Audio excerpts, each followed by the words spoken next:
Assalamu alaikum. Today we will talk about modes of mechanical ventilation. We will discuss the ventilator interaction with the patients and the basic modes of mechanical ventilation and how to adjust the ventilatory setting. First, how the ventilator interact with the patient. To know this point, we should know that the breath cycle include a inspiratory and expiratory phase. The How the press start? The press will start by trigger. This trigger is either machine trigger or patient trigger. The How the press is signal to start and the limits what determine when to stop pushing gas flow into the lung. And when the ventilator cycle from the inspiration to expiration, it is named the cycling process. So in triggering, the trigger, as we said, it's either machine trigger in controlled ventilation, if it's volume control, pressure controlled ventilation, and while in patient trigger, it's pressure trigger or flow triggered according if it's assisted controlled mode of ventilation or spontaneous mode of ventilation. So the patient should trigger the ventilator to have the assisted press or spontaneous press. So time trigger, as for example, machine trigger every 4 seconds, as shown in this pressure time curve. So the time trigger, we adjust the either the cycle time or the respiratory rate. We should know that there is a correlation between the respiratory rate and the time from which we can calculate either the respiratory rate by setting the time or the time by setting the respiratory rate. To discuss the trigger of the patients, or it's either pressure trigger, as we said, and or volume or flow triggered. So, in pressure trigger, for example, if we set positive in the expiratory pressure of plus 5 centimeter water, and we set the trigger sensitivity of the ventilator or expiratory time trigger of the patient's sensitivity trigger of -2. So the pressure should drop from, and the ventilator should sense it thus that the pressure drop from +5 to 3 centimeter water. At this time, the ventilator were assessed the pressure started or triggered by the patients. So the ventilator should sense this drop in pressure to allow the patient to trigger the to have a spontaneous press or assisted press. While in flow trigger, which is more sophisticated, as we know that this is what's called in the ventilator is a bias flow. What's bias flow? It is a small level of flow that constantly running in the ventilator in the circuit of the ventilator. It's around from 4 to 5 liter per minute. It's only this flow. If this flow is dropped and the ventilator senses flow is dropped, or absence of this flow from the ventilation circuit, so the ventilator will allow the patient to take a breath. So if there is no effort, or there is no drop in the bias flow, and there is no, the ventilator will not allow the patient to take a breath, or the patient is apneic or paralyzed. While if the patient starts to have an inspiratory effort and start to take around 3 or 4 liter per minute, so the drop will be adjusted in the sensitivity from the start to allow the patients to trigger if the patient inspire 3 to 4 liters, so we'll give the patient's flow. So if we using nebulizer in the inspiratory circuit, so the nebulizer we allow around 8 to 10 liter per minute, which will be added to the which will be added to the respiratory inspired flow. So the ventilator will sense that the coming flow is 10 liter per minute, not 5 liter per minute. So there is no drop in flow. So the patient will sense that the ventilator will sense that the patient is not taking his breath. And we detect that the patient, or we assume that the patient is apneic. He is not apneic, but the ventilator did not sense this drop in pressure because we start giving the patient nebulizer while he is spontaneously breathing. Okay, so what will affect this trigger? The trigger will be affected by the auto beep. Okay, if there is auto beep, there will be what's called missed triggering. There is high pressure in the alveoli, so there is high pressure in the there is an auto beep in plus of the adjusted beep in the ventilator setting. So we're putting a pressure drop of -3 or -30, and the patient will never reach this target. So also in leakage, if there is a leakage in the circuit, so there is the opposite of auto beep. There is what's called auto triggering. And it's not, if the patient is hyperventilated or tachypneic, it's not the solution of this problem to the increase the sensitivity of the negative of the pressure or the flow. So the patient is taking his breath on -2, so I will increase it to -10 to make it to decrease the patient respiratory rate and respiratory efforts. Is completely wrong. So we have to search for the cause of tachypnea. We have to manage the reason for hyperventilation, not only to increase the sensitivity of the ventilator. Okay, so in patient trigger, the ventilator will sense the flow drop or pressure drop. Okay, to start ventilation. What limit or what control the gas to flow into the lung? It's either volume control or pressure control. In volume control, the ventilator control the flow to reach the target tidal volume. So it's called flow control, not volume control. And we have to know the correlation between volume, flow, and time. If we give the patient 500 cc over 1 second, so the flow will be 0.5 liter per second. If we give these patients under 0.5 seconds, also will give the patient 1 liter in 0.5 seconds. So this equation we should know by heart from the previous lecture, the equation of motion, the correlation between pressure total in the cycle, which is related to resistance, flow, volume, and compliance. So volume and flow in volume controlled ventilation are fixed while the pressure is variable. So if the patient has decrease in the compliance and any reason for decreasing the compliance, the pressure should increase to maintain the adjusted tidal volume in the ventilator setting. While in pressure controlled ventilation, the ventilator controls the pressure set by the ventilator. So the pressure is constant while flow and volume are variable. And if the compliance decreases, the volume will decrease to maintain this constant pressure. And to cycle from inspiration to expiration, this cycling is either, as we said, machine cycled in controlled mode of ventilation, patient cycled, which is flow cycled in spontaneous or assisted press.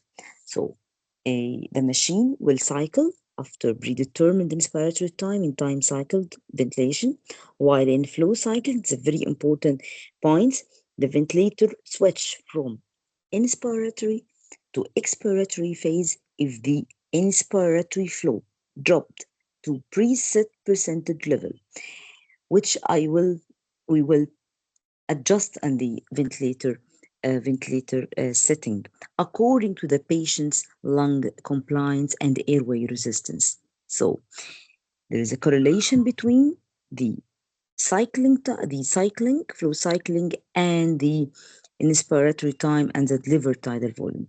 If we increase the percentage, so the inspiratory flow rate is high, will cycling will cut as 60% of the drop in inspiratory flow.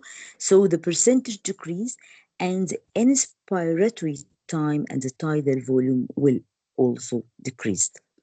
So in breast types, as we said, it's either mandatory given by the ventilator and it's time cycled, or it's assisted if the patient start to take breaths and the ventilator sense that there's drop in the flow or pressure, so they will allow the patient to start breaths, or spontaneously by the patient, which is the cycle flow cycled and triggered by pressure or by flow. Um, so ventilator modes, we have a lot of ventilator modes we will discuss in detail in the coming lectures. No preference of one mode over another. What is the best mode? The best ventilator mode is the best ventilator mode you know. Okay, you know by heart, and you it's a lung mechanics change during using this mode in order not to be the reason of inducing lung injury for your patient. So the goal of ventilation is to achieve lung protective strategy and to prevent ventilator induced lung injury. So in lung protective strategy, as we will discuss in the all coming lecture, the tidal volume should be less than 6 ml per kg, maintaining plateau pressure from 28 to 30 centimeter water maximum, driving pressure from 15 to 18 centimeter less than adequate PEEP to prevent athlexis and to avoid the paratrauma, which is the release of inflammatory cytokines that will lead to multi-system organ failure in ARDS patients. So ventilator modes, we have traditional mode, either volume controls, assisted or not assisted, pressure control mode, synchronized intermittent ventilation, and pressure support. Other modes will be discussed in details in the coming lecture. So in the ventilator modes, the triggering, as we said before, we have either time triggered by the machine, flow pressure or flow triggered. The limit will be either by volume or pressure limits, and cycling either by the patient, by the flow cycling or time cycling in controlled modes. So the press setting, we adjust the tidal volume, pressure control, and inspiratory time according to the patient's lung compliance and airway resistance. So in volume control, the press type, as we said, this is the press type which either triggered by machine or the ventilator, and the triggering, as we said, as far as the pressure or flow triggered in patient if you start to take inspiratory breathing trial. The in volume control, we have to keep the limit of the volume less than 6 ml per kg, which is according to body weight, and we always use the predicted body weight, which is the predicted body weight is the height of the patients, in the male patient minus 100 and female patients minus 105. How we get this patient height? By a very simple method, by measuring the ulnar length to the predicted height, and from this table we can correlate between the ulnar length and the height of the patient to detect the patient's height. So in lung protective strategy, as we always say, and we will always say again, the tidal volume should be less than 6 ml per kg. And volume control, you need to set a pulse to measure the plateau pressure for up to 3 to 4 seconds. Cycling by time cycling, and the long inspiratory time if we need to improve oxygenation and increase the mean airway pressure. Short inspiratory time in patient with airway obstruction. And as we said, the types of press, it's either assisted, there is a patient, there is negative deflection in the pressure time curve, and mandatory there is no patient effort. So the in volume control, the trigger, as we said, either time, pressure, or flow according to the patient's inspiratory efforts, with the limit at either volume, and the cycling is by the time cycling. Okay. Um, so in volume control ventilation, there is a peak pressure and plateau pressure, and this is a trans airway pressure. The difference between the peak and the plateau pressure is the pressure to overcome the resistance, and there's a difference between the plateau pressure and the positive and the expiratory pressure. It's the pressure to overcome the lung compliance. So we adjust in the ventilator, we can adjust the inspiratory flow rates. From the inspiratory flow rates, if we give the patient 60 liters per minute, so it will give him 1 liter per second inspiratory flow, and if we give him 30 liters per minute, we'll give 0.5 liter every 500 liter mil in 1 second, 0.5 seconds. So there's a correlation, we should know by heart the correlation between inspiratory flow rates, inflation pressure, and inspiratory time. If we increase inspiratory flow rates or increasing the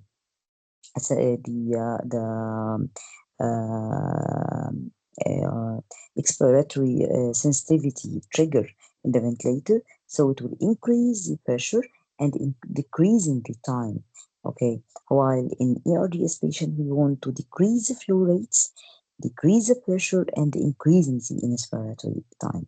So what we have to monitor during using the volume control in while we are using volume control, we will control the difference between peak and plateau. If we find this difference is more than 5 centimeter water, it indicates that there is airway obstruction. And if the plateau pressure um, should be higher than 30 centimeter water, so that you know that is in a problem in the lung compliance. The difference between plateau and peak pressure, which is driving pressure, should be less than 15 to maximum 18 centimeter water. If there is an auto PEEP, we have to increase the expiratory time to be more than 3 times the time constant. In pressure control ventilation, the same variables regarding the um, press phases, triggers, either time trigger, flow, or pressure trigger, but the difference only between pressure control and volume control is a limit. The limit here will be pressure. Okay, so in it's the increase in inspiratory pressure should not exceed a 30 centimeter water. So you need to set pressure so as not to exceed the tidal volume more than 6 ml per kg to avoid and to keep on lung protective strategy. Cycling in control is also by the time cycling. So long inspiratory time if we need improved oxygenation, and short inspiratory time in airway obstruction.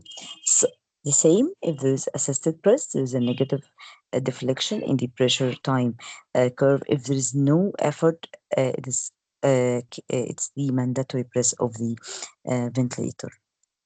So in pressure control, what we measure most important is the tidal volume to be not more than 8 ml per kg of predicted body weight, and to avoid auto beep. Okay, or to manage auto beep. Okay, the in pressure support, the trigger only by the patients. Okay, and the limit is pressure, and the cycling is also by the flow of the patients. So the pressure support, the patient will trigger by either by pressure or by flow, and the limit is the pressure limit as we adjust in the ventilator, and the cycling will be by the flow cycling.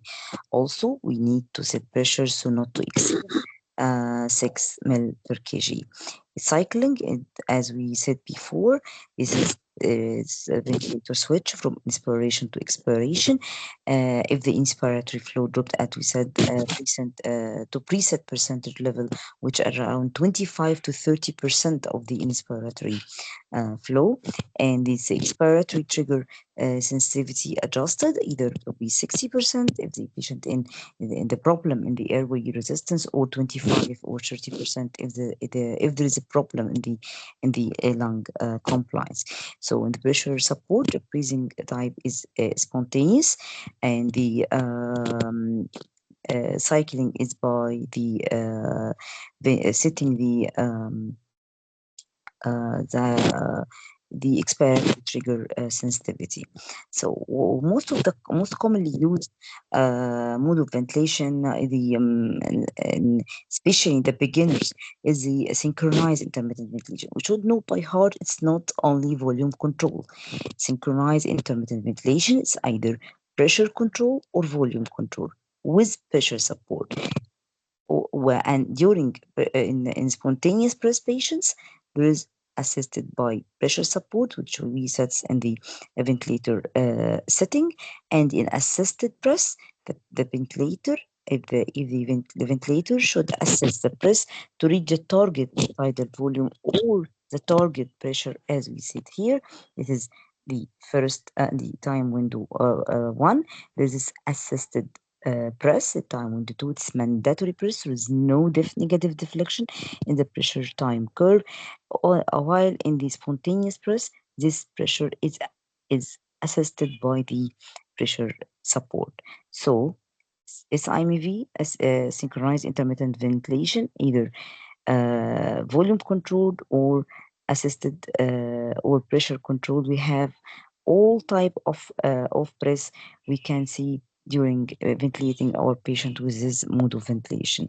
So in the difference between the pressure time, flow time, and volume time curve between the volume control and pressure control, in volume control, the we control the flow, so there is a peak pressure and plateau pressure while flow is constant. While in the pressure control, pressure is constant while the flow is decelerating flow, and the liver pressure is constant. Thank you. And if there is any question, I am okay.